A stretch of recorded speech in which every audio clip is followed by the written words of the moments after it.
Hello అండి. అందరూ ఎలా ఉన్నారు? నాకైతే ఎవరైతే ఇన్‌స్టాగ్రామ్‌లో ఫాలో చేస్తున్నారో వాళ్ళందరికీ థ్యాంక్ యూ సో మచ్ అండి. అలాగే పైనున్న బ్లూ లింక్‌ని కూడా క్లిక్ చేసి యూట్యూబ్ కూడా సబ్స్క్రైబ్ చేసుకోండి. థ్యాంక్ యూ సో మచ్ అందరికీ. అసలు మ్యాటర్ ఏంటంటే మా హస్బెండ్ పాయిల్లో ఉండు. నేనైతే ఇంక ఇంటికెళ్ళాలి.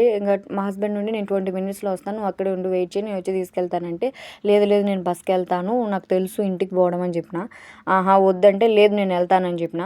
తర్వాత ఇంతకుముందు ఏమైందంటే నేను 77 ఎక్కాల్సిన నేను 77 ఎక్స్ ఉంటదని నాకు తెలీక ఎక్స్ ఎక్కేసి షరక్ అయితే వెళ్ళిపోయాను. అందుకని మా హస్బెండ్ వద్దు నేనే తీసుకెళ్తానంటే నేను వినకుండా లేదు బస్‌కెళ్తాను నాకు తెలుసు అని చెప్పి బస్ అయితే ఎక్కాను. ఎక్కిన తర్వాత టికెట్ అయితే తీసుకొని కూర్చున్నాను.